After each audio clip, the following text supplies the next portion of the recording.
హర్ష సాయి సేవ చేసినట్టు యాక్ట్ చేసేదే ఇలాంటి పెద్ద పెద్ద తప్పులు చేయడానికి. మోసం చేస్తున్నాడు బాగుపడరా. మనం చేసేది గుళ్ళో పూజ మరి. ఇతను బెట్టింగ్ యాప్స్ ప్రమోట్ చేసుకోవడానికి అండ్ ఒక్క హర్ష సాయి ఒక వీడియోకి ₹1 కోటి తీసుకుంటూ ఉంటే సో ఒకటైతే వాస్తవం, బెట్టింగ్ యాప్లు అయితే ప్రమోట్ చేశాడు. ఎందుకంటే నేను పెట్రోల్ బంక్ వీడియోలో చూశాను, తర్వాత వేరే వీడియోలో కూడా చూశాను.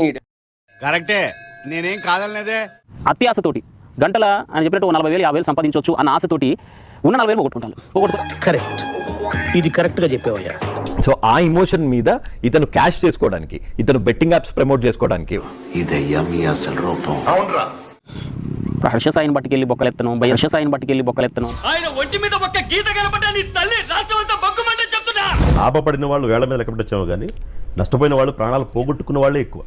వచ్చే లెక్క కంటే పోయే లెక్క ఉండదేమిరా. ఇప్పుడు మీకు ఒక 8 లక్షలు అప్పు వచ్చింది, ఒక కానిస్టేబుల్ కి 90 లక్షల అప్పు వచ్చింది, సైడ్ చేసుకోవడానికి రెడీగా ఉన్నాడు. వాళ్ళు సస్తుపోతుంటే నువ్వు ఎందుకు చేస్తున్నావు అంటే ఇదిగో మళ్ళీ ఇంకోసారి బెట్టింగ్ యాప్లు చేసినావంటే అంటే ఏం చేస్తావరా? చంపుతావా? నరుకుతావా? ఏం చేస్తావరా? హర్ష సాయి లాంటి వాళ్ళు కావచ్చు, మరి వాళ్ళకి వచ్చే ఆదాయంలో ₹10 ఖర్చు పెట్టి ఏదో ₹10 కూడా కాదు, ₹100కి ₹1 మాత్రమే. అంతే అంతే. తీసుకో పండగ తీసుకో.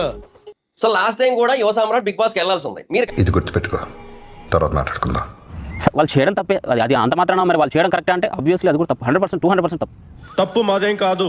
తప్పంతా మీద ఒప్పుకో. నేను ఒప్పుకోను. ఒప్పుకో. బెట్టింగ్ యాప్స్ వాళ్ళు ఎంత ఇస్తారు వీళ్ళకి అసలు? భయ్యా సన్నీ యాదవ్ ఈ వారానికి 10 లక్షల దాకా ఇస్తారు. ఏంటిది మాకేంటిది అంటున్నాను. నువ్వేం మనిషివరా? బంధు చేయకపోతే చంపుతా నా కొడక. వీటికి ఇంటెన్షన్ ఏంటంటే బిగ్ బాస్ కి బజ్ క్రియేట్ చేయడం, ప్రజలకు మంచి చేయడం, తొక్క తోటకూర అట్లాంటివి ఏం లేవు ప్రజల తరపున. ఎలా కనిపెట్టారు సార్? ప్రతి కొంపకి ఇలాంటి వేస్ట్ ఫెలో ఒకడు ఉంటాడులే. హర్ష సాయి అనేటువంటి టార్గెట్ చేస్తేనే నాకు రీచ్ వస్తుంది. మిగతా ఎవరో అల్లాటప్ప యూట్యూబర్లను టార్గెట్ చేస్తే నాకు రీచ్ రాదు. ఎంతకు తెగించారా? ప్రొఫెషనల్ గా నీకంటే పాపులర్ అవుతున్నాను తెలిసేతోటి ఇంత నిజానికి దిగుతారా?